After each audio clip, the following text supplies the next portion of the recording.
So I worked 7 days a week delivering seafood, and it was an odd thing. It was like I had this idea. I was traveling the world. I was playing golf. I was going to do this big thing with my life, and now I'm delivering seafood. I was like, what the? Like it was like the first time you kind of reality check. Yeah, you kind of became an adult, and you were like, you're not a kid anymore, and things have gone south. You know.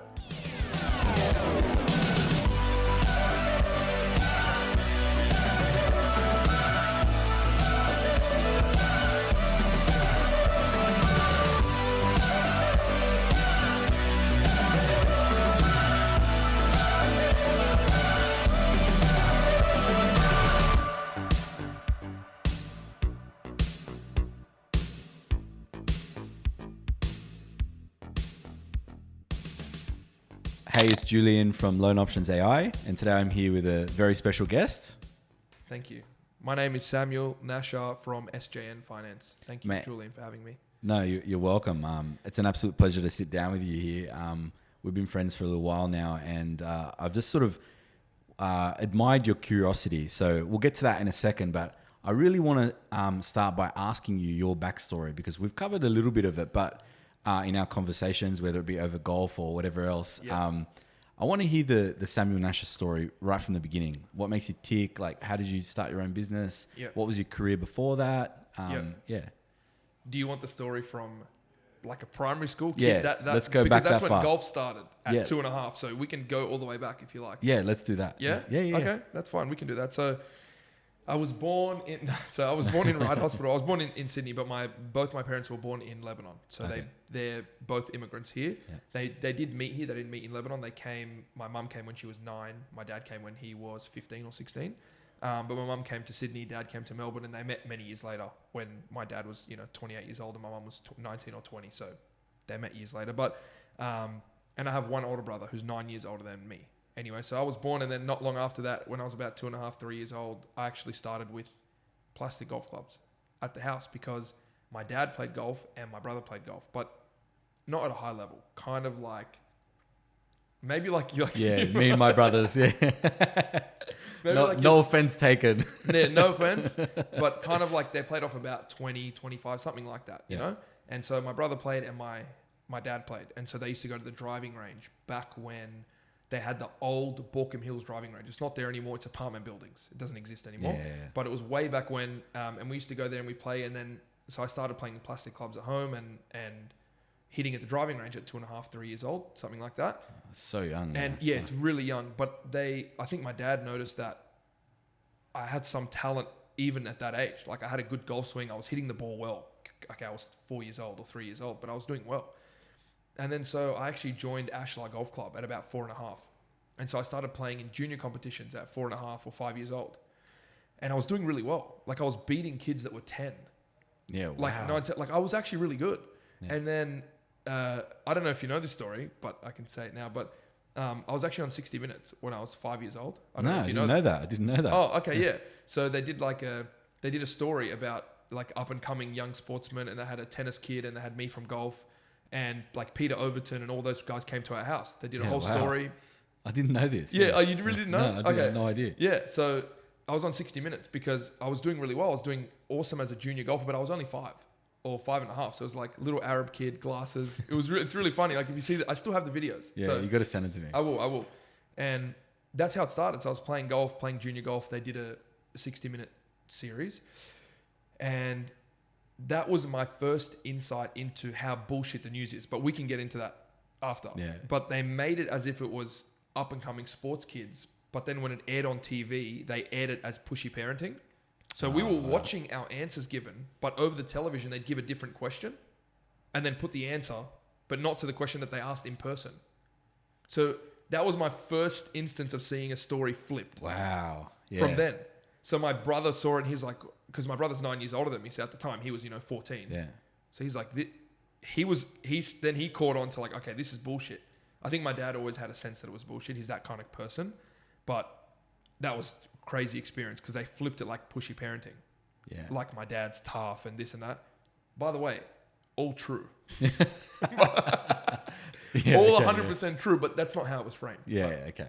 Anyway, so I started then. I was on 60 Minutes and I basically just played junior golf my whole childhood. So my dad was with me all the time. Typical thing, you know, tough dad, all of that. And then I played all the way through until 19. So amateur golf, I traveled around playing. I played in the States, played in China, played in quite a few areas at a decent level. And similar to you, I think in the amateur scene, there's levels, right? I wasn't a bad amateur. I was obviously quite good. Like I traveled the world playing. I was good. I spent my whole life playing golf. But then there's a level of amateurs that it's like they're getting scholarships from companies basically waiting for them to turn pro to give them millions, right? There's levels, right? And so I don't think I was at that level. And that's fine by me, I guess. Like it's normal, right? Not everyone can be at the top level, but what it did give me definitely, like we've spoken about, is a chip on my shoulder. And I don't think that'll ever go, ever. Because I failed. And I'm someone who's hyper competitive and I failed and I wasn't good enough. So to have people say, oh, you know, how's the golf thing working out? Or how come the golf didn't work out? And those comments still to this day. They hurt. Man, they're still to this day. I mean, it's been 8 or 9 years since I stopped playing. Still to this day. Oh man, why didn't you make it? Oh, how come you weren't good? Like, was there something wrong with you? Like, why didn't you make it? And to this day, I'm like, it kills you because you're so competitive, right? Yeah. So, but I think when you ask athletes why they didn't make it, normally they give you some excuses. It's very rare that people say, I just wasn't good enough. But it's obviously the truth. Yeah, it's usually the truth. And look, there are some things that I've seen in sports that have turned me off a little bit because, you know, for example, I remember at one tryout, I wasn't good enough. I was so lucky to even make the Harold Matthews trials. The fact that I was like being asked to try, I was like, I'm not even good enough to be here at the trials, let alone in the team. Okay. And the trials were like quite a lot of people. But listening to some of the people talk and they're like, oh yeah, that guy's got to be in the team. That's so-and-so's son. There is a lot of that too, right? It's like whoever's doing favors for the club and whoever's doing all those things, right? It's not necessarily a totally clean sport, but it's very rare that people just go, yeah, there was just another level. And that's the truth. But that's what's required for you to be successful at the next thing. Yeah, you know? I think that's the truth. But why weren't you good enough? That's a good question. I think if I was to be honest with myself, like I didn't have the physical attributes to be, you know, I was 16 when I was doing the Harold Matthews trial for the Train On squad, or maybe even 15. I think it was the Train On squad, which is the year before Harold Matts, which is 16. So Harold Matthews Train On squad, and then they see how you go for a year, and then they actually might put you in the squad. Yeah. And then SG Balls after that. Yeah. Right. And so I was a pretty big 14-year-old. I was about this size when I was 14, maybe not as full. Definitely not leaner. As full. Yeah, I was much leaner. But I was still 75 kilos. At 14? I was big. I grew really fast. Wow, okay. But I stopped growing. Just typical Leb, you know? Just stopped growing. I had a beard at 14, but it just didn't go any further than that. Yeah. But yeah, I lack the physical attributes. I probably didn't have the same drive that some of these kids had. They were pushed by their parents to do it. They were pushed by other people to do it. I was playing with my mates, and I'll tell you a story. I made the Division 1 team every single year, and I tried my best to get my cousins into the Division 1 team. Yeah. And if they didn't both make it, I had two cousins the same age as me, I would go and play for the Division 2 team, which was fine because like I would just like carve up, you know, it was pretty fun, but yeah, so like I didn't have I never looked at it as like, oh, I'm going to be an NRL player. I was doing it to see if I because I enjoyed it, really enjoyed it. I enjoyed the team sport aspect. I enjoyed the camaraderie. I think it is that. I never thought like this is it. I'm either going to make NRL or I'm never going to be anything with my life. I didn't have that, and I think that's required. I think I always say you got to burn the boats, right? You can't have a plan B. Yeah. And I didn't invent that saying, but I love it so much. Yeah. But it's the same thing like professional sport. If you're hedging your bets and look, even if you do go all in on a sport, there's still no guarantee you're going to make it. Right. And that's the challenge with it. Yeah. I just don't know and I've been trying to work this out for so long because I often think about it in business, especially in the early days when you're struggling and things are so tough. You think, is this for me? Am I supposed to be doing it? You might even have it in an established business when things are going bad. You might sit back and think like, am I like out of my depth here? Is this going to work? Is this going to all just blow up in front of me? Yeah. Am I going to lose everything and have wasted all those years? Like, you probably have those conversations. Yeah, imposter syndrome for sure. Yeah, you have that. And so through those periods, I always sit and think, who makes it in certain areas? Why do they make it? Why is it that some people can and so others can't? Is it one of those things of it's a natural selection thing? Like some ants are bigger than other ants. Yeah. Do you know what? And I often think about that. There is that. That's the point about the physical attributes. Now, there's some small guys in the NRL comparatively, like Adam Reynolds, and that have hit the top level, right? Yeah. Right. Like, so it's not absolutely required. Yeah. But it's pretty helpful if you're Nelson Solomona and you're 2 meters tall, 120, 125 kilos. Yeah. If you're trying to make an NRL team, you know what I mean? It's you would see helpful. The same thing in jiu-jitsu. There are people that are, I know we use the term because we're being funny, but there are people that are built different. Yeah. Genuinely built different. Yeah. I mean, I see it in the gym. Yeah. Josh Saunders is like that, right? Like I've had him on the podcast before. Yeah, I've seen, Freak of an athlete, like real big guy and super athletic. And he's probably strong as an ox. Like just... Yeah. Jacked as hell. Strong as an ox. Yeah. And very smart. He's a very smart guy. He listens to that podcast. The guy's switched on, man. Yeah. I've actually, when you posted it, I had seen his face come up somewhere else, and I don't know if I have, if I have mutual friends with him or what it is, but I've seen his face somewhere. I don't know where. So I actually went on the page and had a look because I'm like, I think I've seen this kid before. I don't recognize him with cauliflower ears and doing jiu-jitsu, but I've seen him. I feel like I'd seen him somewhere. Yeah. So I was having a look through, and he does sound like a smart kid. Like he's studied the game. Really. Yeah, and he's quite a deep thinker as well. Yeah. But he's been doing it less than I have, and he's like I think he came fourth in ADCC. Yeah. He just missed out on a podium on a medal. And those guys are freaks. They're best in the world. That's the Jiu-Jitsu Olympics. Yeah, that's right. So to be fourth in the world at that size, you can imagine like the people he's going up against. The competition is ridiculous. Yeah. So what is it? What do you think it is? There has to be a genetic component there, right? To have someone to be in a domain that is so competitive, and you've done jiu-jitsu, you're better than 95% of the people that do jiu-jitsu. I'm talking as a whole number, right? Like you might not be at an elite level, but in comparison to everyone that does jiu-jitsu, you'd be quite far up there. No, I wouldn't. So? No, I think people who I would be very good compared to people who've never trained before, but people who do jiu-jitsu, I'm a blue belt, so I've been doing it almost 5 years. Yeah, I would say that there's some guys that come in and they've been training for a year and they give me a hard time, man. Some people are just gifted. Like, firstly, I'm 32, right? If I started jiu-jitsu when I was 18, if I stopped rugby league and did jiu-jitsu, right? Different. It'd be because the thing about jiu-jitsu is you actually don't need. It's not like other sports where you need the physical attributes. It helps.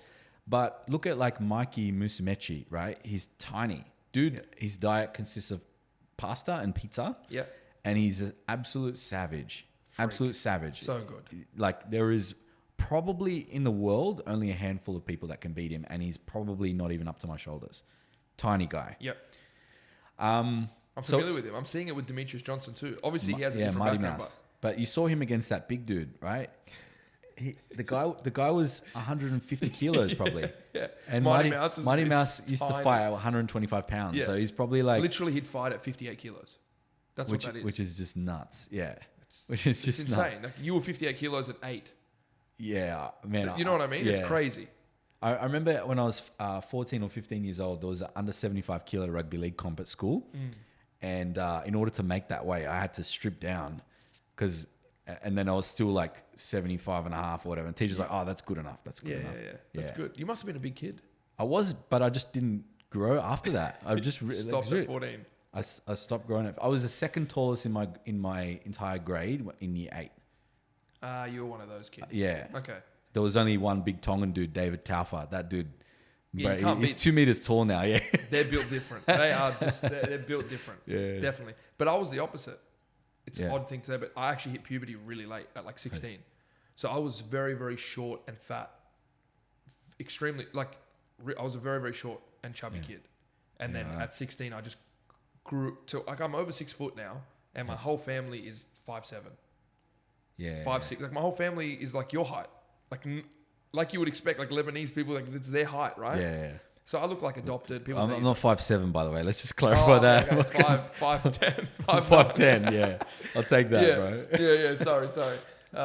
Yeah. So I was similar. The actual opposite. I was very short and chubby. But we got off topic a little bit. We can come back. We can come back to.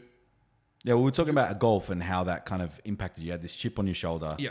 And that's kind of what's armed you for the rest of your career now, right? Yeah, that's right. So I decided to quit golf. It's a long story, but I kind of wanted to get away from the environment. The environment for me was very toxic. Like, growing up in the environment when you have a tough dad and things like that, it becomes very toxic. The whole idea of being around it, you kind of just want to avoid it. You want to avoid everyone who's involved. You want to avoid the environment, all of it you want to avoid, right? So I decided to quit. I actually told everyone at the time that I was just taking a break.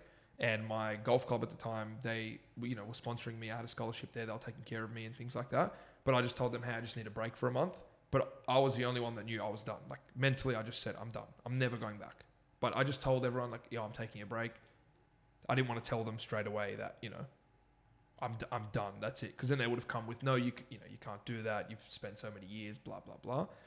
So I just told everyone I'm having a break. And then, 2 months later, I'm like, hey, I'm still having a break.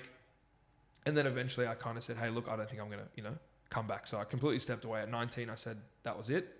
I was in the States at the time when I decided I'd had enough. I'd come back. I played a couple of events when I came back, but then I called it. And then from there, that was it, man. I didn't finish high school. I didn't go to uni. So I had no education behind me, no formal education, you know what I mean? I didn't really ever go to school much, but I ended up leaving in year 11 anyway. And I had my wife currently, who I'm married to. Obviously, I'm married to her now at the moment. We were dating then when I was 19, so we've been together 8 years now. And she was basically online looking for jobs for me because I had nothing now. I had no education. I had no direction. I had no sport. The thing that I was going to do my entire life was gone. I had nothing now. I was literally just sitting at home. I didn't know what to do. Nothing. Had never had a job before. Had never worked anywhere. Like I said, academics weren't a thing, and so I had nothing to do. I didn't know what to do. So she was applying for jobs for me, and my uncle has a seafood restaurant, Ace's Ocean Food, quick plug. Yeah. And so he gave me a job delivering fish, like delivering seafood. Yeah, seafood, yeah. Yeah. So I worked 7 days a week delivering seafood, and it was an odd thing. It was like I had this idea. I was traveling the world. I was playing golf. I was going to do this big thing with my life. And now I'm delivering seafood. I was like, what the... Like it was like the first time you kind of... Reality check. Yeah, you kind of became an adult and you were like, you're not a kid anymore and things have gone south, Like, and I'd had issues as a kid like everyone has and everyone's gone through their issues. But that was the first time I was like, what am I going to do? I'm delivering seafood. Like, I'm not playing golf anymore and I have nothing else. So... But at the same time, being in an environment with other people in a workspace was actually really fun. Yeah. And I'd never had that before because golf is, you're by yourself all the time. So it was an odd thing to really enjoy being at work with these people, but also what's my life come to kind of thing. And then from there, I had a job in a warehouse. I was just doing odd jobs here and there, doing odd jobs. And then my now wife, girlfriend at the time, found me a job selling property, like investor stock. You know how people that sell developer stock, right? So I'm like, this is awesome. Like the ad said, basically get rich in 2 weeks. Like, you know when they're selling, like, it's kind of like cannon fodder, right? They kind of, it's high volume recruiting. Whoever sticks and sells some property, awesome, we'll keep them. Discard the rest kind of thing, right? Yeah. And you got a laptop and you got 20,000 leads from God knows where. Man, I was calling people that were like 86 years old. They were all on this lead list. Yeah. And I'm like, hey, it's Samuel from so-and-so. They're like, man, I'm 87. I'm not buying property. Like, what? And I'm like, what the fuck? What is going on here? So that was my first introduction into business. And I was actually there for a while and I did sell some property and it was good. It was a good learning experience. But I think once the market slowed down and a lot less people were buying property and I didn't know where to go, I didn't know how to network. I didn't know how to build referral partners. I didn't have any mentorship. I didn't know anything. I was a 19-year-old kid who played golf his whole life selling property. Like, I just went there because I'm like, okay, this seems like cool. I could probably make some money. I don't know. And so I did that for a while, and I realized that I had a very hard time making cold calls and people telling me to basically piss off. F You can off. swear. Yeah, you can swear. Don't worry. I can swear in this? You can swear. Yeah. Okay. They told me to get fucked. Yeah. And don't ever call me again. I'll fucking kill you. Like they're just like, they're going crazy. And I'm a 19-year-old kid with no sales experience. Like, hey, it's Samuel from XYZ company. They're like, fuck you, don't call me. I told you not to call me. I'm like, I don't even know how to work this CRM system. I think I called the same person again. So it was a nightmare, man. It was terrible. But through that period, I actually met, not to fast forward to mortgage broking, but I actually met mortgage brokers through that process. Yeah. And seeing how they ran their business, it kind of seemed like they were on the side of assisting and not selling. They're like, you need to buy a home or you need to restructure finance or whatever. They're not trying to sell you some garbage product. They're saying, you want to do this, no problem. Let's put a plan in place. And you're more on the assisting side. Yeah. And providing a service side instead of like the hard selling. Yeah. And to me, that was more attractive because I had a hard time people telling me to F off, basically. It was a tough thing to take. Honestly, it did affect me. I was sad. I didn't handle it very well. Really, I didn't. No, I'm like, it's hard. It is hard work. Cold calling is hard work. Yeah, and hard so work. I know everyone says like, oh, I can cold call. I don't give a shit. I'm tough, whatever. And I consider myself a decently tough person. Like, I'm not a pushover. But it was hard as a young kid. Yeah. People telling you like, because I don't want people to hate me. I don't want people to, and I took it personally because I didn't know any better. I didn't know that they're just not interested and you're a random person. They're not swearing at Samuel. They don't know me. No. But I know that now as an older person. I didn't know that then. Anyway, so I had met brokers during that process and I started to see the business model and I thought, that seems a lot more attractive to me. It looks like a business that can scale and I don't need to be hard selling stuff that I don't even know anything about, to be honest. I didn't know about property. I had no idea. So I actually had jobs in between. Like I had a job in between because I had bought property with money that I made from that company. I put a deposit down for a property, but it was an off the plan property that was settling in a year or whenever it was. But then that slowed and you stop making money. Then I realized, you need income, you need pay slips, you need this kind of thing. I didn't know that at the time in order to service the debt, and you'd already put a deposit down and I didn't know this stuff. So I'm like, I need a job. I needed a job because I wasn't making any money. And so I got a job. It's a side thing. I obviously have nothing to do with it now, but I got a job in safe working in the railway because my friend was doing it at the time and it was really good money. And it was like, you contract to them, but it's pay slips, like you're an employee. And it was great money. And it was enough for me to, when it came to settlement, I could give my financials or my pay slips to settle on the property and purchase the property, which is what I did. But during that time and towards the back end of that, I wanted to move into finance. And so I did my studies and did everything like that. And then went out on my own straight away. Started SJ in finance. So that's it. So you kind of started that off the back of the necessity to close on your home. You moved into this PAYG job. Yeah. And paid well, blah, blah, blah. But you had already fixated on the idea of being a mortgage broker. Yeah. And I guess, yes, it makes total sense. I think like sometimes you don't know what you want to do. And then you find something like, that I feel like I could really warm to that. Yeah. And so when I was in school, a lot of people don't know this, but my first choice career was actually be a police officer. And I got talked out of it in year 12 and I'd already lined up all my subjects. And so my second choice career was IT. Like, what can I ask? Yeah. Can I probe a little bit? Yeah, go. Why police officer?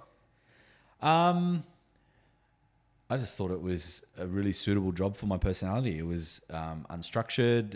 It was pretty cool, I thought. When you're expecting people to make career choices when they're 16, 17, 18 years old. Yeah. Really at 16, you don't really know what you want to be or whatever. But I thought that the thing I liked about police officers is I had some family and some friends who were, or like family friends and some family that were cops, and they seemed to have a good lifestyle. Yeah. They seem to have good progression. So, you get paid more every year that you progressed, and the thought of being involved in crime and all this kind of stuff, it was exciting. I was like, this is something that will be new every day because I get bored of things quickly, right? And then I got talked out of it because some of those people and those family and those friends that were cops started to have like breakdowns in their marriages and all this kind of stuff. And part of it was because because it was a little bit unstructured and you were like working 4 days on and then 4 days off and then you're working a night shift and whatever. Like people just weren't seeing their family the same way that if you and your wife both work Monday to Friday, right, you have the weekends together, you know? Yeah. But also I think the cops saw some stuff that just probably changed them forever, you know? You probably like, you know, they're visiting domestic violence victims, the murder scenes, like all that kind of stuff. And I don't know that you can put on a straight face and go and hug and kiss your wife and pretend everything's okay if you're seeing that kind of shit. So, so I don't know. Yeah. I mean, I don't know. I got talked out of it. They're like, please don't. And at the time I was a pretty nerdy kid. I was teaching myself like all these different things to do with IT. I scored 93 in my HSC in IT. Everything else I did pretty well, but that was by far my best result. Everything else was like in the 80s, you know. And English I think was maybe 77 or something. So yeah. At least you finished school. That's good. I finished school, but I did zero study. Like not even once. Not even once. Okay. I hated school so much. Here's a question for you. Yeah. You got 80 in most subjects. Yes. 93 in IT. You said the lowest score you had was 77 in English. Yeah. Never studied. Yeah. Didn't even try. Oh, what do you think? I've no doubt I have a lot of potential. I know that. Like this is a gifted thing. I believe. Well, you have something that's maybe a little bit slightly above average. Let's call it that. Let's call it that. I definitely am aware that I am, to some people, maybe a little bit different.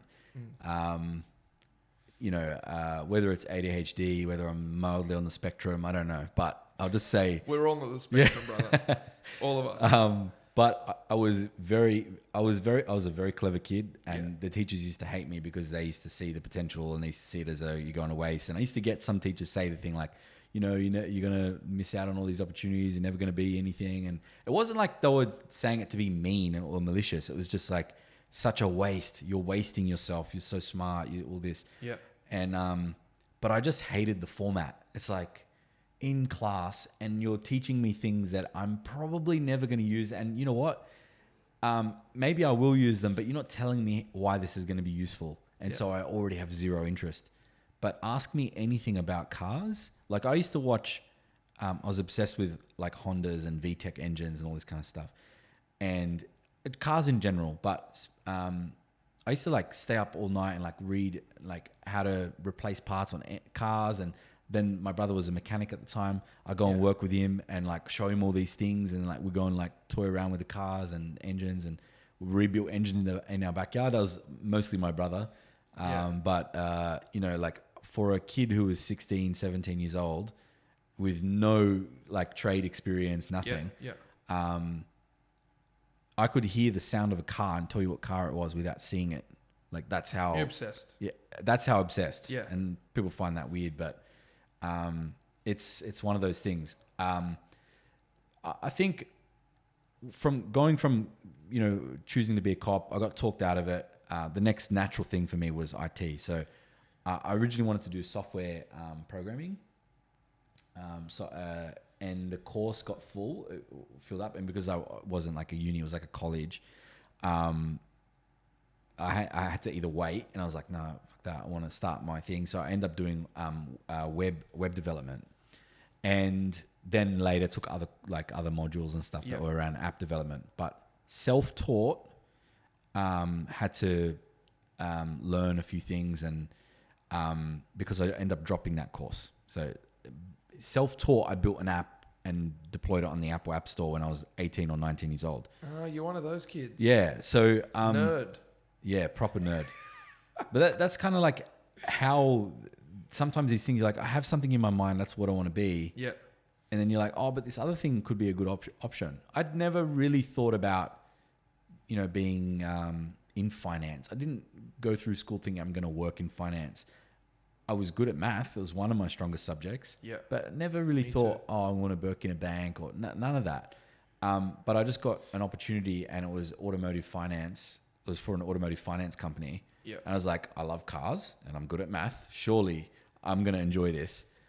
And I did. I enjoyed the pace. The pace was phenomenal. Like it was just very engaging and different every day. And I got all the things that I was looking for. But yeah, it's one of those things where you kind of learn over time that sometimes you don't get exactly what you thought or what you wanted or whatever, but it's like you find something that you probably never thought of and it ends up being the best thing ever. Yeah. I think it also depends. I don't really know how to explain it, but there are many, many people in asset finance, right? You own Loan Options and it's an asset finance platform and you do personal loans and commercial lending and things like that. The environment you've built is something that you love. It's around asset finance. I understand that. There are many asset finance brokers and businesses that when you walk in the office, it doesn't feel like your office. Yeah. The environment isn't your office because that's why I think like people can pick an industry. It doesn't have to be the exact thing that you want, but you can build a company and a culture and an environment around it that you really like. Yeah, of course. Which it seems like you have. And that's really what I always wanted to do. Yeah. You know, because I worked for other people and I saw the mistakes they made and I saw how sometimes the way they would make decisions would make me feel. And I was like, I don't want to do that. I don't want to be the guy that breaks promises. I don't want to be the guy that does this, that does that. Because I hated when it happened to me. And so yeah, why not build an office that's like the ultimate man cave or, you know, it doesn't matter if you're a man or woman. The concept of a man cave is like a sanctuary. That's a better word. Yeah. Right? Build an office that's a sanctuary. When you walk in, you absolutely should be inspired. Yeah. You know, and it didn't start that way, but we were always building towards that. You know, I started an office here in Parramatta. My brother-in-law graciously gave me while I was starting out. And it was smaller than this podcast room. It was 2 by 2 meters, maybe. It was tiny. It was like, we called it the shoebox, you know? Yeah. Because it was like, it felt like we were set up an office in a shoebox. And, but even if you went back to those times, and a few lenders would come in because I'd built and scaled another business, but I was an employee / contractor with a minority shareholding. And people back then used to say, you get the feeling that like this, like in a few years is going to look very different. This is the things that, because they just felt the energy, you know what I mean? It was like, yes, it's a small office. Yes, we're just getting out on our feet, but just watch me do something. So now we've got that big wall and, you know, we've got the racing simulator and like we make sure the pantry is always stocked and we've got a great coffee machine. And but where does it come from? Why do you push so hard? Because I will never, doesn't matter what happens with Loan Options, I will never, ever work in a place where I feel like I'm going to work. That's the key thing. Yeah, I know, but the building, the sheer effort, the amount of hours you've put in, the stress you have to eat, the problems you need to solve. Yeah. Why do you put in so much? I'm coming from a perspective, I'm just digging a little bit. Yeah. But why? I know why I do it. Yeah. But why do you put in so much effort? Why? Because you could have had a cool environment. Yeah. Half the size of the company, 20%, and be fine. And a lot more profitable. But yeah. No, but that's the reality of that. Is like I'm not trying to build something that just gives me a good work-life balance. I'm not interested in that at all. That model doesn't excite me. What I'm trying to build is something that has real enterprise value that will help me create a legacy for what I'm capable of, that I have something to be proud of. I have something that my parents will be proud of. I have something my brothers and sisters will be proud of. Yeah. And my kids, you know? And so I can achieve all of those things without doing things the way that I am. But I just think this is a better way to do it. I really do. I think like... I agree. I love the balls to the wall. Fucking let's see how much we can give. Yeah. Let's see what we can do. And often what I've learned is because I do, whether you want to call me neurodivergent or whatever, because I do think and see things a little bit differently to others, often the decision business owners make is the complete opposite of the one they should, but it seems like it's the obvious, logical one. Sometimes it's the most it seems like the most counterintuitive decision ends up being the best one. It's like when you see people that are really... I'll tell you a story. We have an employee struggling to raise a kid and like just manage being a mum and manage being a broker and all that kind of stuff. From the outside looking in, most business owners would go, okay, well, you're on a performance-based, thing. Like, if you want to make more money, you need to do more things. But I could see that employee had previously done exceptional results. And really what was the problem was the lack of certainty around income during this time of motherhood was a problem for her. And it was making her almost like, it was creating this anxiety for her. So what I did was I just took some of her best months, averaged it, and said, here's what I'm going to do. I'm going to change you from the structure you're on right now, and I'm going to put you with a really high base salary. And so your new floor is up here, where some of the higher months that you've ever had, that's your new floor. And as soon as I did that, most business owners go, no, they're no longer serving me well. I'm going to treat them like shit until they leave. That's what a lot of business owners do, man. They just look at it transactional. You're not just like 1 month. You're not 1 month for me. I look at what you've contributed over years, right? Yeah. And so I'd made that change. And what do you reckon happened? I reckon she had a nice big sigh of relief. Yep. And then it's a matter of speaking, but then she went balls to the wall knowing that if she falls, there's a net there. There is a net, yeah. And she can go. Yeah, and I think... But this is not a way that most people would approach it, so kudos. Her results got infinitely better to the point where... Was it an immediate thing? Or did it take you a couple of months to see the... Not a couple of months, maybe the next month. It was so fast. It just picked straight up, straight away. Because here's the thing. People, what is it? Maslow's hierarchy, right? Of needs. People will need food and shelter, right? If you're stressing about how you're going to pay your mortgage, do you think you're going to be a good broker?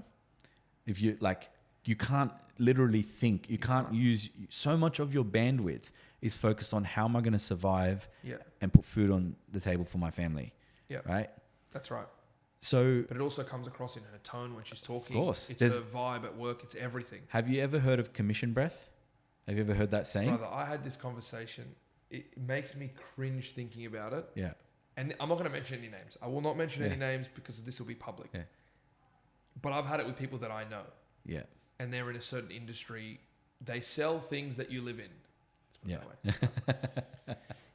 And it's so off-putting. Yeah. You can sense it. And it's almost like it seeps into their everyday conversation. It does.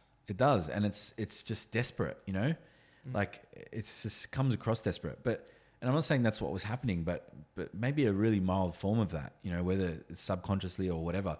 When you're confident and you're making sales, you're getting the compounding effects of more confidence and more conviction, and but when you're taking L after L after L after L, it's really hard to stop the rot. Anyway, that's like, I do things differently. I see things differently, but it's not because I'm special. I just think like, why would I want to treat people poorly? What if I, using this person again, if I was in her situation, what would be the best case scenario for me? And then you just do that instead of thinking about what's the best case scenario for the business. Because often the best case scenario for the employee, not all the time, financially, right? Yeah. The best case scenario for the employee is usually, if you've structured your business right, in alignment with best case scenario for the business. Correct. But that means you've built a foundation that makes sense. Yeah. Depends how you've built the business. Yeah. If you're an absolute prick and you treat your staff like shit and then you try and do something like this, they'll be like, what's going on here? Yeah. You know what I mean? Why are you doing this? Yeah. Do I have to pay this? There's something going on here. That's right. Yeah, but I think you have to also be in the position to be able to do that. If you're a struggling business owner and the money's going out the door, for you to still be able to go back and say, no, what's best for my employees? Like, you're the type of person that would still do that. Yeah. Even when things are going down. Yeah. In fact, especially when things are going down. Especially, you like double down. You're like, no, this is the right thing to do. I'm doing this. I don't care. This is the right thing. I don't know if it's an upbringing thing. I don't know where you get it from to say, I'm going to do the right thing by people and let the chips fall where they may. I don't care what the outcome is. I just do the right thing and whatever happens, happens. Yeah. Do you look at it that way? Definitely. Like my mum's raised us really well, but I think part of it is, to me, what is way worse is I treat people like shit. If I treat people like shit, maybe the business does make it. Maybe it does really well. Maybe whatever. But it's a way worse outcome for me, the way I see things.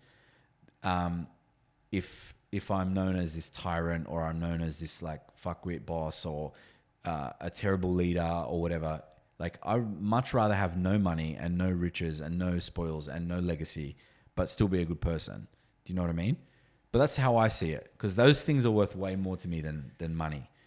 And I think if you lead with that, it takes a while, but the good karma does pay itself off in folds, and it does take time. But but people will step on you, man. Don't get me wrong. Here's the thing: that balance has to be there, because there is no way you build the business that you build without spending an insane amount of hours selfishly building the business.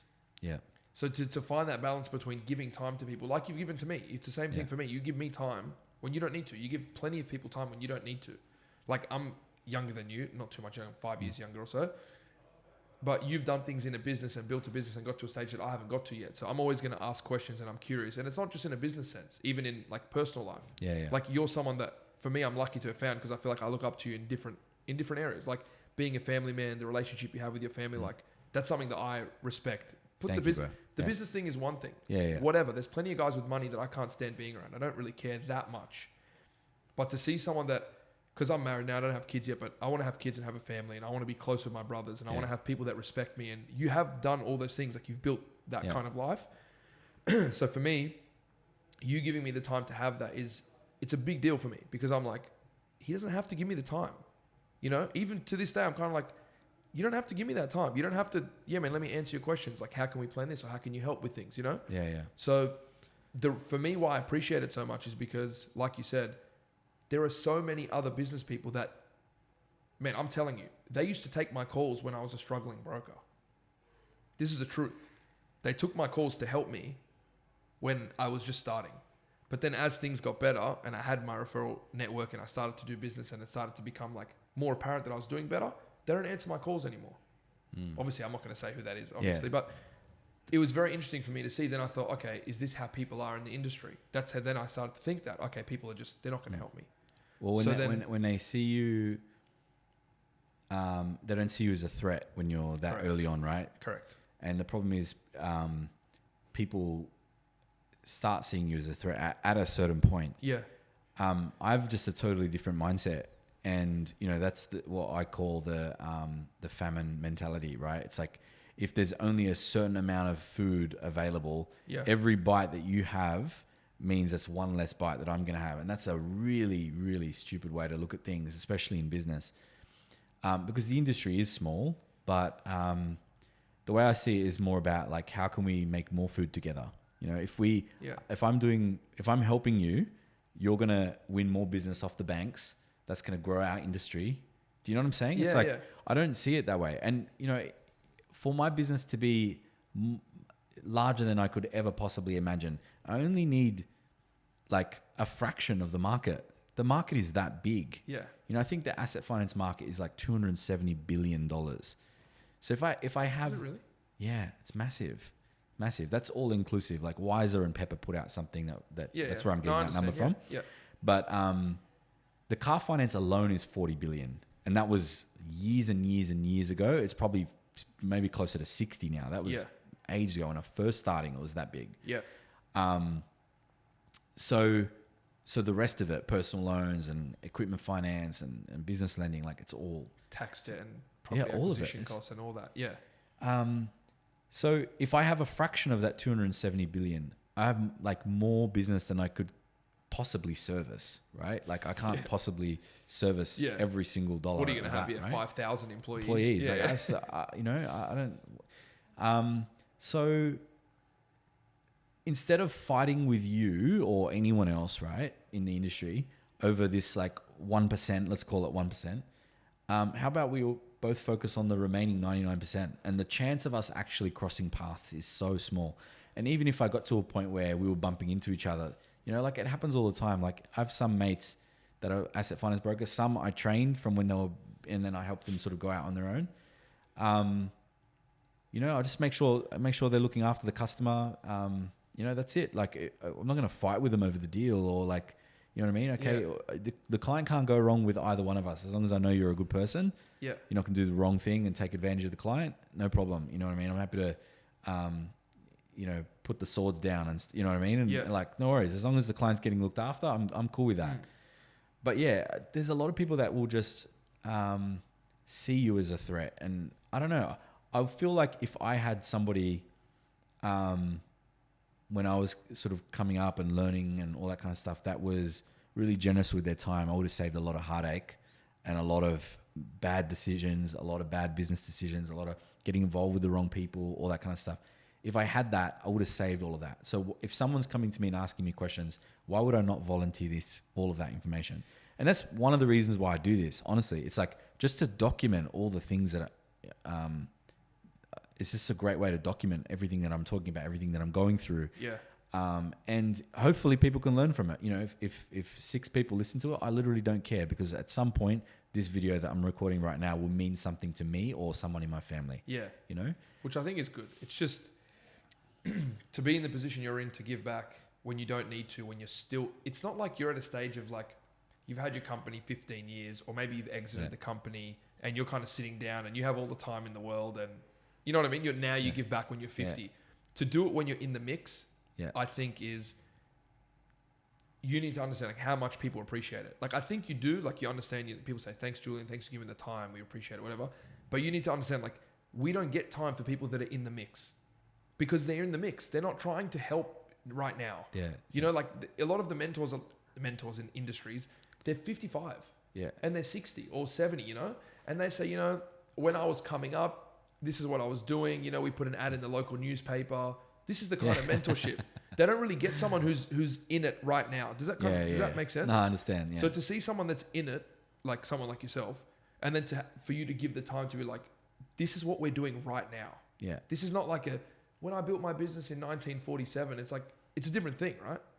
To have someone help when they're in it. It's another thing, like, because often people ask me, like, what are you doing, blah, blah, blah, and I'll tell them.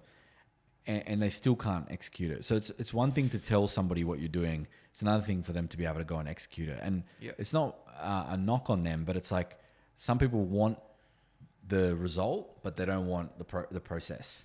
You know, they don't want like if I said, okay, you want to be really successful, and I'll just say it like now, between the age of 18 and 23, I didn't have a single drop of alcohol.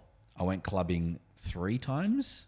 Between 18 and 23, I worked every single weekend except for my older brother's wedding.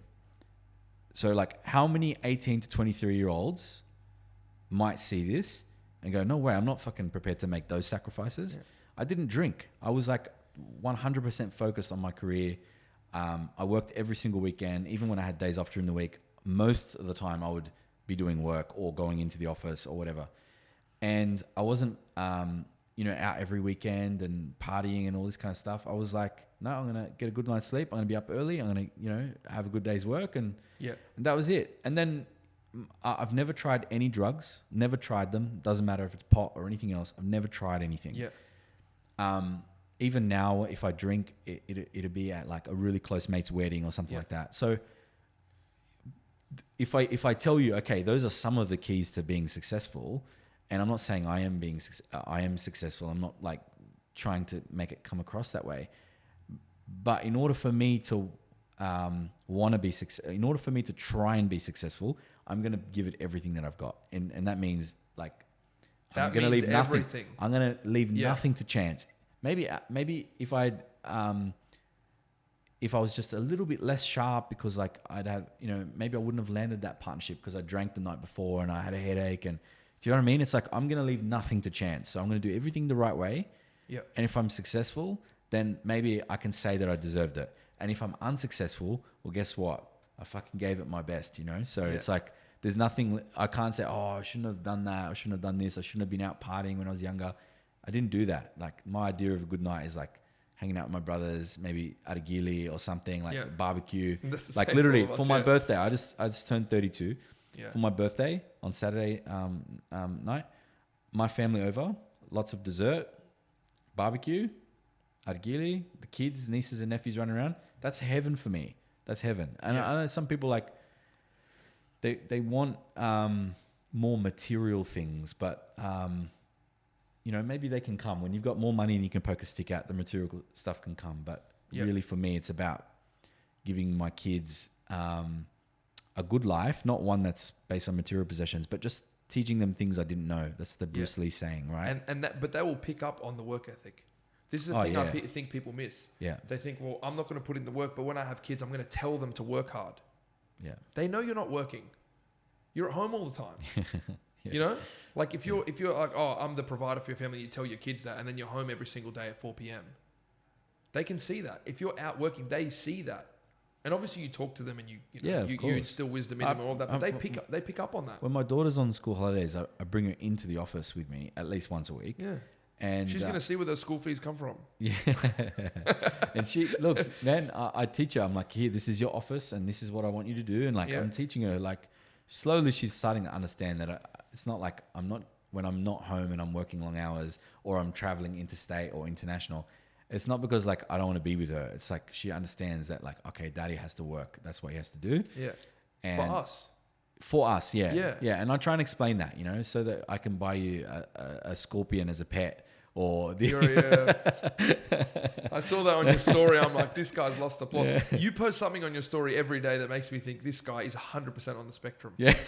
Every single day I'm like, what's he doing? Yeah. Why do you have a scorpion? What's that about? My son is obsessed with insects and animals, and that doesn't mean you have to buy a scorpion. Brother, I'm obsessed with a lot of things. My parents didn't buy the thing. You understand? Right. You didn't have to buy a scorpion. We don't have a dog. We don't have a cat. We have a bearded dragon, a scorpion, and some sharks in our fish tank. So, but just look, special. My kids love it, and they're not like, I'd rather give them something like that versus like toys or you know what I mean. It's like it teaches them some responsibility. Yeah. So that's the thing. And honestly, if you think I'm cracked, my wife is the number one offender with that. If I'm going away for the weekend, she'll be like, oh, by the way, we just bought a tank for a bearded dragon. We're going to pick it up from Kellyville Pets. Okay. So you're the normal one. You're the level-headed one.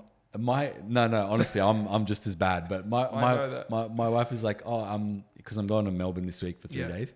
She's like, oh, I'm not going to guarantee that we don't have more insects or pets. So she does the same thing. She's just accumulating.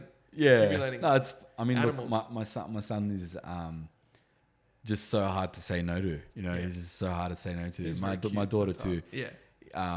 But they don't ask for much, and so if he says like, you know, it's like he's walking around with his scorpion and like he's watching he watches documentaries on insects and animals and stuff, and then my wife was like, I wonder if you can get a pet scorpion, and then like less than 24 hours later we have a pet scorpion. Where do you buy a scorpion from? Kellyville Pets. Yeah. Are you serious? Yeah. You can buy a scorpion. Really? You can buy it. Man, they have all kinds of pets. Yeah, no, I don't do no. I don't do snakes, none of that shit. You know, some people have pet snakes. I know. They're like, oh, bro, come over, come see my snake. I'm like, what the? Why? The snake doesn't want to see me. I'm like, what am I going to go have coffee with him? Yeah. What's going to happen when I see him? No. He's going to bite me. What else? What else could possibly happen, John? Honestly.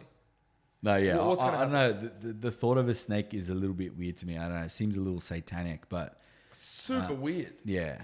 What are you doing with the snake? A pet snake is one I haven't... But I asked the team what they wanted to get an office pet.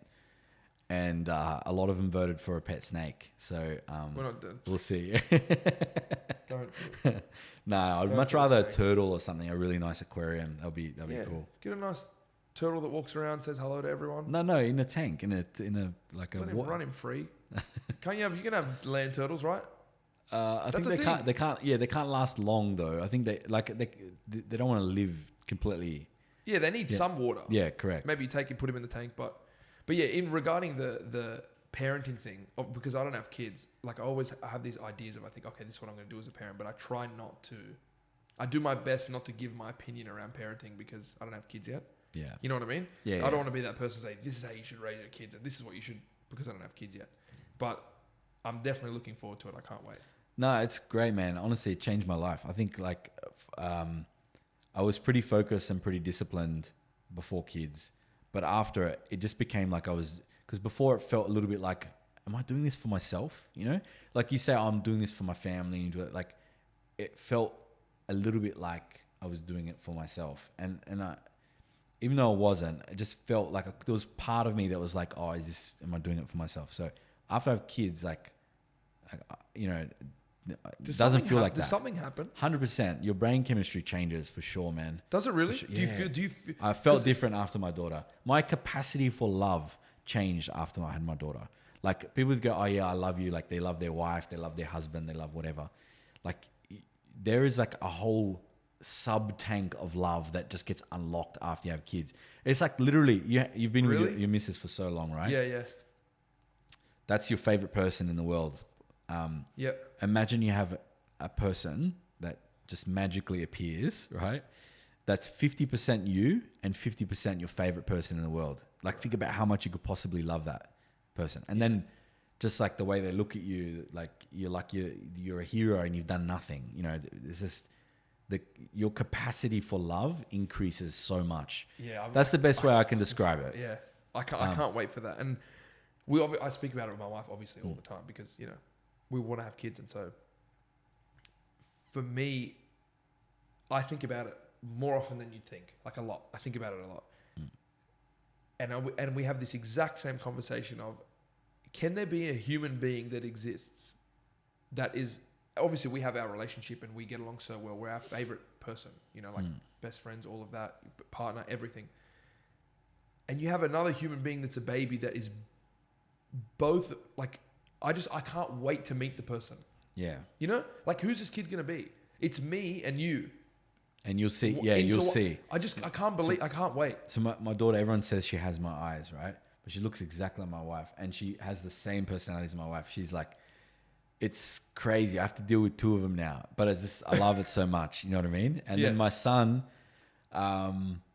he's just so attached to his mother. But my daughter's the daddy's girl, you know? It's just hard to explain. They're especially good when they start getting their own personality and you start to see them as like a person, not a baby. And they become, this is the kid now. Like this is them. Yeah, this is like who they are. Like because you'll see some of it's you, some of it's your missus, but then some of it's like them. Like that's just them. They're something new. Like my son, for example. Like part of it's my wife, part of it's me. Part of it is like uniquely him because I was actually a good boy when I was young. He's naughty fella. Yeah. And so yeah, and my wife was a really good kid too. She was very well behaved. So you get to kind of read books and stuff. I was a nerd. But my son, it's like, he might have got it from his Uncle Chubbs. I don't know. I think so, definitely. But I'm excited, man. I can't wait for it. But I'm always curious, and that's why I like to ask too. Like, does something change? Like when you have kids, you kind of, even the little things, like you wake up in the morning, or the days you don't want to, or like we obviously have that anyway. Yeah. Like the days we don't want to, we just get up and do it anyway because no one gives a shit. Like and we can have that conversation as well. But you know, I was tired today, or the business didn't work out because I had a few months off because I was tired, or I needed no one cares. The marketplace doesn't care. Your family doesn't care. Your kids in the future, when you don't have any money, they're not going to turn around and say, "Oh, it's okay because you were tired." No, it's unacceptable. This is my perspective anyway. But when you have kids, is it like another level of? Do you go that extra 20%? Like, does that happen? I started jiu-jitsu after my daughter came into the world, and part of it was like I wanted to challenge myself and do something that was starting all over again, you know, because at that point in time I was having a lot of success in my career. And I just... How many years ago was that? How old is she? She's 6 now. So, okay. Yeah. So this is 2 years before Loan Options existed. Yeah. When you were at the previous company as an employee, you mentioned you had a small part in I was a minority shareholder. Yeah. But yeah, I was employee number 1 in that business, and I grew it, and I was like 23 years old and a general manager of that business. But I grew it to not as big as Loan Options, but you know, a fairly good sized business. A fairly good sized business. Yeah. You know, almost as big at its peak, and so definitely with fitness, with discipline, with a lot of things, definitely having kids helped, but. Just on that, like I feel like a lot of people go, oh, you know, I'm just not motivated or whatever. And that's the biggest mistake, whether it's work or gym or anything. Man, I have days, even this morning, because I'm still recovering from my shoulder injury. I lifted weights on Saturday under the guidance of an exercise physiologist near my office. And then did all these like split squats and all these other things that were just like add to the session while this is resting. And, you know, so it was a proper workout. And it's probably the first time I've had a gym workout. I haven't had a gym membership in like maybe more than 10 years. Wow. Okay. Yeah. Other than jiu-jitsu. Yeah, I understand. Yeah. So, my body was so sore over the weekend. So sore. That was Saturday morning. I went for that session. Sunday, I woke up like a card hit me, you know? And this morning, I trained jiu-jitsu, man. I like give myself every single excuse when you're first waking up, the alarm's going off. Like, hey man, you're traveling for the rest of the week. You need your sleep. Oh, your body's hurting, you know? And it's amazing how many excuses come to your mind in a split second. Split second. You can go through 15. Yeah. Like man, that. I'll tell you, I've said this before, and like your body will fake injuries or soreness. Oh, yeah. And then once you get up, you're like, everything's okay. I don't know, you know. But David Goggins says this thing, and I fucking love it because I resonate so much with it. He's like, you know, he's always yelling into the camera. Yeah. He's like, you know, sometimes I wake up and I stare at my fucking shoes for 30 minutes before I go for a run. Yeah. Because that's what happens. Like he's staring at his shoes, trying to give himself a reason to not go for a run. And you'll go through everything. Yeah. And I think it's important that you say that, and for whoever sees this as well, it's important because they see you online, so they'll see like, oh, Julian's built this company, he's been in the industry a long time, you know, he's built, you know, he's traveling around interstate, he's got the office, you know, in New Zealand and whatever. It's like he must be motivated all the time. He must spring out of bed. He wakes up at 3 a.m. after going to bed at 4 a.m. minus 1 hour sleep, just going crazy. Like, you know what I mean? Like they might get that vibe. Like, because you're at jiu-jitsu at whatever, at 7 a.m. Yeah. It's like, when does he sleep? He was posting at this time. Now he's up going to jiu-jitsu. So then they get a feeling that you must be motivated all the time. Yeah. You're going all the time. You never sit there. Or pondering. I get accused of being on meth. Right? Yeah. Well, I saw you. Yeah.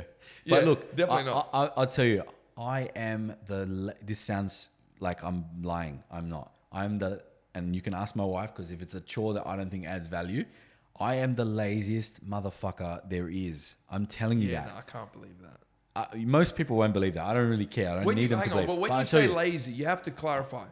Doing things, unproductive things, like can you take the rubbish out, or can you unproductive things where you're like, your brain capacity is capped out for everything else you do. That's not lazy. That's like, hey, listen, I've just had 6 work weeks in one. Yeah. I'm not fucking doing the garbage. Is that what that is? Don't worry. I still take the bins out. But yeah, just like, you know, like tidying up the backyard before people are coming over. I'm like, fuck, I'll just procrastinate. I don't want to do it. I hate it. But like, there are things that I know you need to be, discipline is what is actually required, not motivation. I'm not super motivated. I don't like read a quote on Instagram and go, yeah, let's go for a run around the block. Yeah. I hate running. I hate it so much. Yeah. Like it's the worst thing for me. I got bad knees. I hate it. Yeah. Me but too. If it's what's required, I'll do it. You know? That's right. I'll deal with the pain. I'll deal with everything after. But I think like people make that mistake so often. They're like, oh yeah, this guy's so motivated or whatever. Like, you know, it's not that. It's like, I just know that in order to get to my goals, I need to do this on a daily basis. And then that equates to this on a weekly basis. And on a monthly basis, it equates to that. And then before you know it, you've got 3 years worth of compounding benefits of like, man, if you go back, I procrastinated so long before joining a jiu-jitsu gym. And I'll tell you what made me join. Robert Whittaker, one of my favorite fighters ever, opened a gym 2 streets from my office. Like, what are the odds? Like, you can't give... It's like a sign, like, Julian, it's enough, bro. You have to join. You could not give yourself any more excuses at that point. One of your favorite fighters ever, and he's the first Aussie champion, opens a gym 2 streets from your office. Yeah. That's it. So I was like, oh, I have to. So I think I was the 3rd member to sign up when they first opened. Wow, okay. Yeah. And I didn't even finish the first session. I was so out of shape. I had an MCL injury like, I don't know, 6 months or 12 months before that. I just recovered, maybe a little bit long, maybe more 12 to 14 months, something like that. I was out of shape. I was like 90 something kilos. I was in terrible cardio. Like I didn't finish the first session. I was dry heaving out of the window because I was that bad. It was so bad. I was so out of shape, man. I was jiu-jitsu. Like, I know it's hard, No, but no. it wasn't an MMA fight. No, jiu-jitsu will fuck you up, man. Bro, I did jiu-jitsu. Yeah. I know it's hard. But depends which gym, because like some gyms, they don't fucking give, like the warm up is just jog a few laps around the mats or whatever. That's very true. Yeah. That's very true. Here they'll fuck you But up. to be fair, I had that because I used to box in 5-Doc. Yeah. And I used to train at that gym, and then I used to spar at that gym, and then I got injured sparring. I injured my wrist sparring. Yeah. Because we've always spoken about it, but I love my UFC, boxing, jiu-jitsu, all of it. And I got injured sparring. I injured my left wrist, and so I couldn't box. Yeah. So then I joined a jiu-jitsu gym, which is, do you know Team Perosh? Yeah. Right next to our previous office. Yeah. Really? Yeah. Oh, I didn't know. Okay, yeah. So Team Perosh, the boxing gym was up the road. It was Joe's Boxing in 5-Doc, and I got injured. So then I joined the jiu-jitsu gym. Team Brush, yeah. And I was going to jiu-jitsu, and I love any combat sport. I was good, so I couldn't do boxing. So I'm like, okay, I have to do jiu-jitsu. I have to do something. And then I tore ligaments and dislocated my thumb while rolling, as well. So then I got injured. So I'm like, what? My wife's like, your combat sports career is over. You are done. You get injured everywhere. Yeah. So I'm like, and then I took some time off, and then now it's hard. Obviously, like I train every day. I go to the gym, and then to work, it's like, I do have the time, but it's almost like I need an extra. Like if I just had another 3 hours each day, I could fit in just a few extra things, so I could do all the things that I want to do. The time thing is crazy, because like, you know how much you think I get done, right? You see me get done now. Yeah. But like when you look at that thing that comes through every week from your iPhone that says you've spent this much time on average per day, you're like, time is never a fucking good excuse. I don't have time. Yeah. I'm not having to go at you, because you already do 100 things. I'm surprised how you get done what you've done. But like for other people listening, it's like, show me if you say I don't have time, I want you to show me your iPhone message. Yeah. Show me your screen time. Yeah. If you show me your screen time and you have like more than 30 minutes of screen time a day, you have fucking time, my friend. Yeah. You have lots of time. Just to be clear, just so everyone's clear, just so I can, because just based on what you said, like I wake up 5:30, train from 6 till 7:30, like I do an hour and a half. Then I shower and start work. Yeah. So it's like, and then I'm working all the way. I have dinner with my wife, spend time, and then working start after a having second work yeah. day. Like, I have the second work day as well. Yeah. So I want to make it very, very clear, because I make the point to say to people, same thing. Like they say, I don't have time, and their work day is 9 to 5, and they train once every 2 weeks. It's like, that's bullshit. But I'm doing 75 hard at the moment, which is why I do the 45-minute sessions back to back in the morning, and then go about my day, because it's like I need to get it out the way, because it actually is quite hard, because I'm doing a lot of hours working. Yeah. But once 75 hard is finished, that's when I'm like, and I've already had the conversation with my wife, like I'm going to rejoin and go back to doing combat sports, because it's something that I actually love. The camaraderie, the discipline. It's even the little thing, man. You know, when you go to jiu-jitsu, I don't know if you guys have it, but like the respect for where you are. The bowing before you roll, before you do your drills, and the bowing afterwards, and the respect you have for your coach. And when they're talking, you don't speak. Yeah. It's dead silent. It doesn't matter who you are outside. This was the other thing too. You might do well in business and get your praises and do well and be on Channel 7 and all of that. When you go to jiu-jitsu, no one gives a shit. You sit down. I get bashed every day. You put your little blue belt on and you shut up, because you're a newbie and you have to listen to the boss, you know? And that's what I loved about it. And it was the same with boxing. It was like, it didn't matter what you do in business, or it didn't matter anything. You step in the boxing gym, and then you step in the ring to spar. The guy across from you could be king shit. Business this, you can be somebody, it doesn't matter. You get in the ring, you are going to get your ass kicked. I don't care who you are, it doesn't matter. Which is one of the things that I loved about it. It was like it's an equalizer. It was an equalizer. Yeah. And that's exactly the same for jiu-jitsu. I put a post on my story, I think it was this morning. Yeah, it was this morning. I was saying, I love that this 1 hour of getting bashed makes me feel so good for the next 23 hours. But it's so fucking true. I swear, I leave jiu-jitsu every time. Yeah. And sometimes I have good sessions, man. I'm doing the bashing. Yeah. And sometimes, and a lot of the time it's not. So a lot of the time you got guys that, like Mikey, we made a joke, and I'll get that in a second, but he's a good friend of mine. He's a purple belt, used to be an MMA fighter, used to be an Australian champion MMA fighter. So he's like my training partner, but like he's significantly better than me. So getting bashed and humbled, it's an equalizer. Doesn't matter who you are in terms of status. When you decide to join a jiu-jitsu gym, you could be the king of the world. You join the jiu-jitsu gym, you're a white belt. You get put to sleep. Bro. Yeah. It doesn't matter. But people who haven't done it don't understand. They're like, I don't get it. You enjoy getting choked. They don't get it. They're like, you enjoy getting choked out and armbarred. No, like I've never been to sleep because someone that gets me, I just tap, like, you know, yeah. But it's like, they don't get it. And I think that especially boys, I know from experience, like with boys that I've spoken to, I'm not really too sure about girls, but obviously there are some, the female combat sports scene is it's growing by the second, right? But especially with the boys, I haven't seen any boys that I've ever met that have joined jiu-jitsu or joined boxing and not enjoyed it. Not a single one. I haven't experienced it because of the camaraderie, the brotherhood. You're getting stronger, you're getting healthier, you can defend yourself. There's a certain confidence that comes with it too. And I think that from what I've noticed, again, this is my opinion, that the people that do train, especially in boxing, like I know I can hold my own. And I know people that can very much hold their own. We are the people that seek any conflict last. Yeah, I know. We don't have that sense of needing to prove ourselves or be aggressive with people because... A lot of the reason people are like that is because they're insecure in terms of wanting to fight. You know, the people that's the loud at the pub and wanting to fight everyone and super aggressive, those are usually the most insecure people. Yeah. I won't say never because they're an exception. There are exceptions, yeah. But, you know, like if you met my coach, he's a black belt, he's fought at the highest levels in jiu-jitsu. I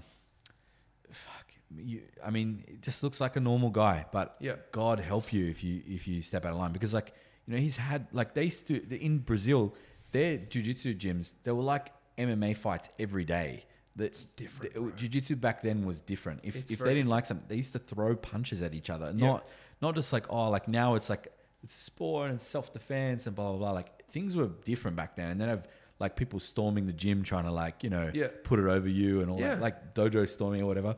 So like, but yeah, it's the most humbling experience you can ever experience. Like most men, for some crazy reason, think that they can fight just out of the box. You know, like if I said to you, hey, Samuel, you've never surfed before, and I'm going to put you on the biggest wave in the world. How do you think you're going to go? You would never say, oh, I'm going to be awesome at that. I'm good at everything else. Just to be clear, I fucking hate the beach. Yeah.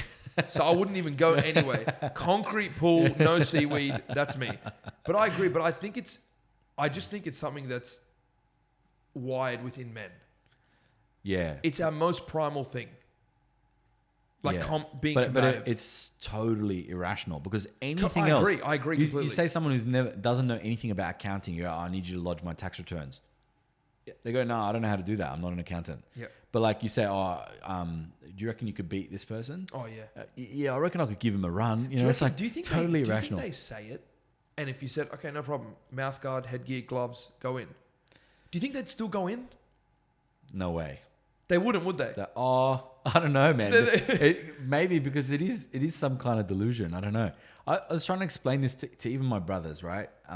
You've met them. Charbel's not that big, but he's reasonably athletic. And Jeremy is quite muscly, big dude. They can't really get their head around the fact that I explained to them that, you know, I get bashed by 60-kilo girls. They can't get their head around it. Like, no way. Like, how? Yeah. Like, jiu-jitsu is different, but specifically jiu-jitsu you're talking about? It doesn't matter. If they are, let's say the equivalent, let's say Clarissa Shields. How do you think you fare against Clarissa Shields in the boxing ring? Be honest. Clarissa Shields? Clarissa Shields. I don't know. I don't really have a comment. See, you think you can take her. I don't have a comment. No, I don't have a comment. I don't think I can because I haven't been in there. But Clarissa Shields would. But I've sparred with competitive boxing women. In again, it's not. Let's be clear. Clarissa Shields is not your average Joe boxer. No, she's the greatest woman of all time. Yeah, okay. Yeah. It's a different ballgame. But what I will say is I've sparred with women, competitive boxers in the gym.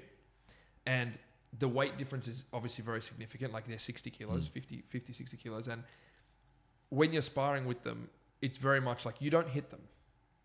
No, that's right. You don't load up. You don't hit them. You're playing. You're just defending. You're catching punches. You're letting them land shots. A Clarissa Shields, forget Clarissa Shields, even just a trained female boxer. If you take a trained female boxer who's 60 kilos, whatever, and she can crack like a professional, against a guy who hasn't boxed, it's done. It's over. It's over with. Well, this is the thing. concept. But someone who's trained, if I'm a guy who's trained and I have 30 kilos on you, it's a bit different. It's like, even with someone like yourself. Yeah. You're not a high level jiu-jitsu guy, but the fact that you're at your level. I've been doing it long enough. Yeah. Yeah, you've been doing it long enough that even a 100 kilo man, he'd be like, oh, Julian, oh yeah, he's small. Yeah, I got him covered. It's like, no, you don't get it. You'll be asleep in 10 seconds. You don't understand. And you're not even like black belt, brown belt. You're not high level. But that 5 years or that 2 years or that it's a massive advantage. Difference. Yeah. And of course, there's people that come in like the Josh Saunders of the world that are just freaks and they pick it up so quickly. Yeah. I'm not like that.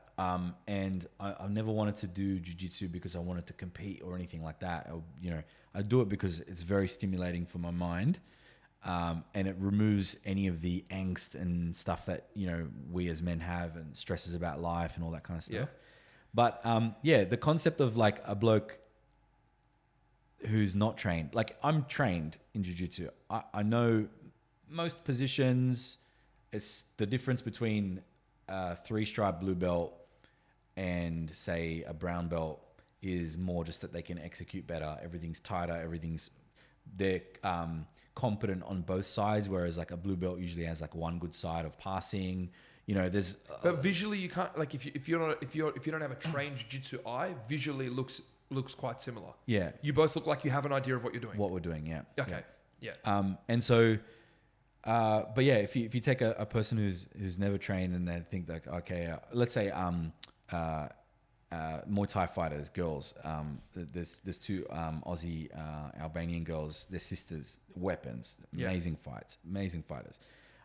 One's currently a world champion, the one was previously a world champion but had a knee injury. Alma and Amanda Juniku. Now, smaller girls, like they're not like Clarissa Shields, right? Clarissa Shields quite she's quite got a big frame. Yeah. But a man who's never fought before, I can't see how they don't just head kick them and put them to sleep in 2 seconds flat, But for some reason, going back to my point, reason, it's the only thing in the world. Where they think they've got it. They think they've got it naturally. Everything else, you ask them, say, hey man, I want you to videotape my wedding for me. Like, nah, bro, don't trust me with that. Yeah. Like, hey, I want you to fight John Jones. Yeah, I reckon I have a chance. I might catch him. I reckon people haven't tried, when he's shooting for a takedown, if you just throw an uppercut, I think it'll land. It's like, because people watch UFC and like, I don't get it. Why is this guy doing this? It's like, it's only the people that haven't fought. Yeah. And I'm not some expert or I've been fighting for 15 years. It's not like that. I've done some boxing training and growing up, I did a bit of boxing training. I have cousins that are much better fighters than I am. I have cousins that have competed in amateur events. And my uncle was Australian champion, my dad's brother. So he obviously competed at a very high level. And so I know there's levels in boxing. Like, believe me, I'm very well aware. Like, my cousins, even the ones that haven't competed, will kick the shit out of me. Yeah. And they're 65 kilos or 70 kilos. So I'm very well aware. But the people that haven't done it at all are completely oblivious. Yeah. They've never been punched in the face. They don't know what it feels like. You don't know what it feels like being in a ring with someone that you've just trained for an hour, you're gassed, you can't even keep your hands up because you're so exhausted, and they are trying to kill you. That feeling you don't understand unless you've done it. Do you know what I mean? Like in the boxing space, or they hit you in the body and you've completely seized up. You can't breathe. And what are your options? No, stop. Sorry. Can we stop? No, you don't get to. They're still coming. Like that experience, I feel like every man should experience. I think everyone should experience that. But when you haven't experienced it, you're delusional to what it's like. It's terrifying. But you also get to see what you're made of in those moments. Yeah, when they're coming at you, I agree, man. That's I think that we should make that mandatory. I think bullies are bullies because they are insecure about certain things. You never really see kids that grow up doing jiu-jitsu end up being bullies. In fact, they become the opposite. They become anti-bullies. They're protectors. Yeah, they're protectors. And I just think that if you want to fix bullying in schools and stuff like that, just go and put all the kids in jiu-jitsu. Make it Thursday afternoon sport. Got to do 45 minutes, an hour of jiu-jitsu. Yeah. All the kids. And then the bullies can try and be bullies, but it doesn't work very well. Yeah, that's right.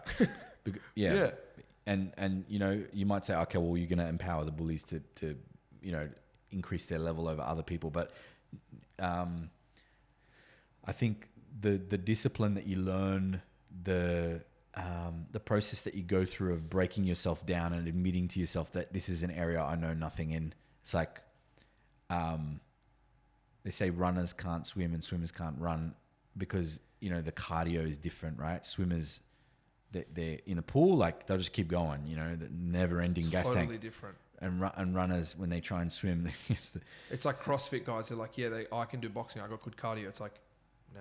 Yeah, you it's don't different. understand. Same with grappling. It's jiu-jitsu. It's different. Yeah, man. I thought I can run 5Ks. I'll be sweet. I'll get through a class. No. And you feel pain in muscles that you didn't even know existed. In areas, you know, you feel pain everywhere. You feel every single, what are they called? They're like the rib cartilage. Yeah. You feel every single one of them. Yeah. But we got very off top. Sorry. We just went fighting for ages. But yeah, like, I guess I probably want to understand, like, what do you think is next for you? You know, like, you obviously, you're growing your business, you want to start a family, like what are the next, what's 6, 12, 18 months look like? There's a few things, because my life isn't one thing. So there's the family aspect, obviously, that I want to have a family, and our goal is to have a family, you know, ASAP. That's one aspect of my life. And then I have the aspect of obviously building my business for a variety of reasons, and the personal side of things, obviously, I won't get into in terms of like my goals with the business from the personal side, if that makes sense. Like, obviously, I want to grow my business. I'm growing my book. I'm growing my referral base. I'm going through the process of bringing on more staff and going through that now. But I have my reasons for that, you know, like the family stuff and wanting to help the family. And that's, you know, that's kind of personal, you know, it's not so much directly correlated with the business, but the business growing will facilitate me being able to do that. And similar with yourself, you have things you want to do that the business helps you do eventually, right? But yeah, on a personal note, obviously, you know, focusing on my marriage, wanting to have a family and doing that. But on the business side, it's interesting, and I wanted to speak to you about this. When you start in any domain, you start with no confidence because you know nothing. And then when you're there for 2 months, you have this skyrocketing confidence because you went from knowing nothing to knowing a couple of things, but the percentage jump is insane because you've learnt such a ridiculous amount, so to speak. And then when you're in something for 6 months, as you learn more, you realize how much you don't know. Yeah. Have you experienced that a little bit? Yeah, there's a quadrant that explains this, right? Okay. And I love it. And it's, you have consciously incompetent, right? First quadrant. And that is, I know nothing, right? That's fine. That's a really good place. Or is it unconsciously incompetent? That's the next one. Oh, is it? Because you get to the point where you're 6 months in and you don't know that you still know nothing. You think you know everything, right? Gotcha. So you're unaware that you know nothing. Yeah. And then there's consciously competent. So you're trying really hard. You're learning everything. Or, you know, you can do it, but it's hyper-focused. Yeah, you got to be. And then there's, you know, like, say for example, driving is the easiest one to explain to people when you're unconsciously competent, and not everybody's unconsciously competent at driving. But you know, you sort of just arrive at your destination and go, "Fuck." I don't remember. It's almost like you time warped. You know, you don't remember driving. Teleported there. How did I not run over somebody? Or how did I not crash the car? I don't even remember the trip at all. Yeah. And so that quadrant is a great way to explain that concept. It's totally normal. Yeah. And usually when you hit the next chapter, like, you often feel like, oh, fucking, what am I doing? Like, you know, you start to feel a little bit of that imposter syndrome. When you're consciously competent, that is one of the ones that's hardest to go to the next level, because you're almost in your own way, you know? Yeah. And, you know, you kind of, oh, no, I know how to do this job. You're not like opening yourself up to new skills. And sometimes you have to go back one step to go forward 2 steps, you know? You have to do that. I find it. You have to do that a lot. And in different stages too.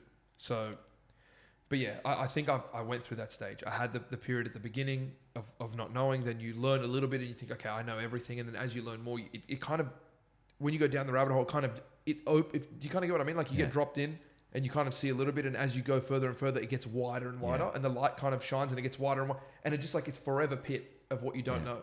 And even when you build a bigger business, in order to take it to the next stage, there are all these compartments that you didn't know. Yeah. There are these teams you need to build. There are these systems you need to put in place. There are the people you need to speak to. It's like, it just kind of goes like this. And so I feel like I'm at the stage of within my business specifically where I went through that stage of high confidence and then the very low confidence of, fuck man, I don't know anything. Like everyone knows more than me. The imposter syndrome, right? It's like, what am I doing here? I'm not supposed to be here. And then I've gone through that stage of actually proving to myself and proving to my customer base and proving to my referral partners that, no, I actually have value to bring. Yeah. I actually get things over the line that other people couldn't get over the line. I actually am helping someone's situation. I'm getting complex things done that other people couldn't do. I do have value here. And so I feel like I've gotten to that stage, which is such a nice thing to feel because you feel like, no, I have value in this market. There is something I can bring. Whereas before that, before you've proven to yourself, you have the imposter syndrome. So it's nice to be at that stage. But now there's a lot of skills that I'm learning to develop that I didn't have, which is like hiring people and expanding your systems and process and having new technology to put into your business to make things more efficient. These are all skills I'm learning now. And it's kind of like, that's great. I can understand the finance side of things and bank policy and structure and all of that stuff. But then going to the next stage of the technology side of things, which is not a strength for me, right? Which is a strength for you more so, but it opens up. There's infinite things to learn. So it's kind of, part of it is scheduling my days because I feel like I'd never have enough time. That's what it feels like. So breaking the tasks up. But then, just learning the new skills to take the business to the next level. Because the technical side, the structuring, the finance, the bank policy, the technical aspect of mortgage broking, I feel like I've come a long, long way. But the next stage of really expanding the business and growing are the skills I'm learning at the moment. Yeah, awesome, man. That's fantastic. And look, you said a lot of nice things about me. Sometimes I think, if anybody sat down and had a conversation with you, because you are so curious, other people would also be willing to, share knowledge with you. Like if someone asks you a question about golf, right? That's an area domain. Like you're not going to withhold that. You're like, hey man, like no worries, I'll give you the answer. But if somebody pretends they know everything, that's when it kind of like, you're like, oh, shut up. I don't know. That's really interesting you say that. I feel like, I feel like with you, because you are so curious and because you're asking questions and stuff like that, it's so easy to share information with you. And I'm surprised that you find it like it's different. I feel like if maybe people take the questions the wrong way or something, I don't know. But I just want to say I appreciate you, man. I appreciate you. You said a lot of nice things about me, but I think you're one of the good guys. You're a very good student of the game. You're not a know-it-all, and unfortunately, our industry, as you're aware, there's quite a few of those. So really, what you're about is like, how do I get better, like myself? You're not trying to compete with other people. You're not trying to get into a measuring contest. It's I'm just trying to be better. Yeah, that's it. And I appreciate and admire and respect that. There's one tradition we have here. And I'm sorry if it throws you. No, I was going to say it. That's fine. Go ahead. It's before we wrap up, we ask you to do a 60-second pitch. So you got a minute to tell us why someone listening should use SJN Finance. Right? Okay, so to sell my business in 60 seconds. Yeah, I want you to give me a pitch as if I don't have to use the whole 60 seconds, do I? No, you don't have to. Okay. You can pitch it to me the way that you would pitch to a client. You can pitch to me the way that you would pitch to a potential referral partner, or you can pitch to me like I was an investor. Okay. So, I thought you were going to do rapid fire, and that's not a good idea on camera because I'll say some out of pocket shit. You're giving me ideas now. Yeah, you should do rapid fire, just not with me because it'll just be out of pocket. It'll be bad. But pitching the company in 60 seconds. Okay, so the first thing I say and the first thing I always say is, especially with new inquiries and things like that, we're not rate chasers. We're not going to play that game, and we're not doing it because I feel like the entire industry, because it's a selling point, it's easy to digest. People go straight to what's the cheapest rate. I want to save money. What's the cheapest rate? And the thing that I would say is mortgage broking is not, or a mortgage or a loan is not for everyone. It's just a tool for some people to build wealth through property and other things. That's what I look at it as. So our product and what we offer is to assist someone build wealth through property. So I'll tell a young kid, if he has 50,000 in the bank and he has a business, and I'll say, what's your goal? My goal is to build this business. Why are you pouring all your money into a property and tying up all the funds? Put the money back in the business. that doesn't positively affect my business. I don't make any money from that. He's not getting a home loan. But maybe that's what's best for him. Maybe it is, maybe it isn't. So the way I look at it is, we have a product, we have all these different banks, and we have all these different bank policies, and you can fit somewhere along here. You know, if we can be creative, we can place you somewhere, and it's just a tool for you to build wealth through property. But I don't think it's for everyone, you know? And so there are specific people that we want to work with, the people that think, okay, we have this tool, we can use this leverage from the bank to build wealth. That's great.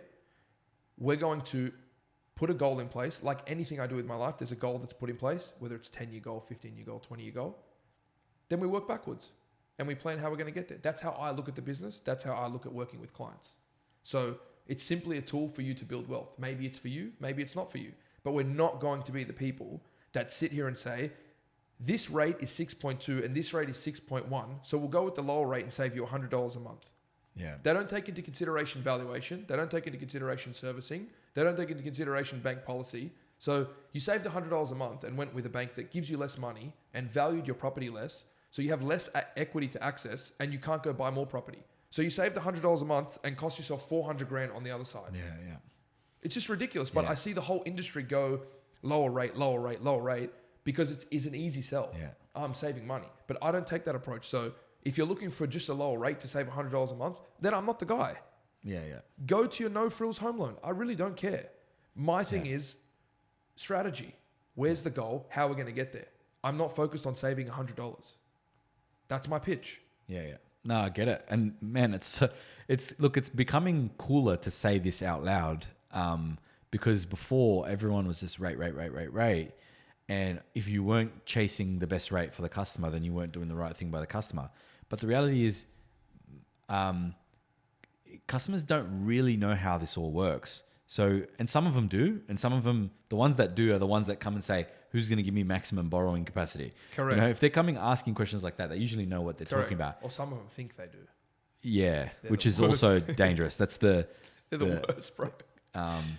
unconsciously incompetent people. Correct. Yeah. The thing, you know, when you're talking about building a property portfolio, like borrowing power is going to be probably the number one lever that you want to pull. Like, who's going to give me the most money so I can buy the most amount of properties? Correct. So that I can get the most capital growth. Correct. And correct. But people don't understand that. People don't understand buying properties in trusts. They don't understand writing off servicing, like, you know, when it's in a company, using accountant's letters to verify that it's self-sustaining and you can go ahead and buy more property. They don't understand that. They're just hyper-focused on rate constantly. Yeah. You know? No, and I think, and this is not something, by the way, I just want to make it clear. This is not something because I'm some genius or because I know. This is something that I've seen from the most successful brokers. Yeah. You know? They've done such an amazing job of, you have to understand, we might have 40 lenders or 50 lenders, right? With all the different kind of products that they offer. There's no way that it's all the same. There's no way that there's one way to do things, you know? And I think the best brokers understand bank policy. They can think outside the box. And man, there is so much you can do if you understand bank policy and if you're creative. There is so much you can do, man. There are things outside of your standard buying and purchasing a property with NAB and just refinancing with ANZ. There's so much more you can do. There's so much opportunity here, but I think it's a harder sell. How do you explain to someone that doesn't understand finance, building a property portfolio and buying properties in trusts? And you know, it's a very hard thing to explain, right? But I think that's in their best interest if that's what they want to do. That's my sense of it. Beautiful. Brother, that was a pleasure. Thank you so much. Thank you.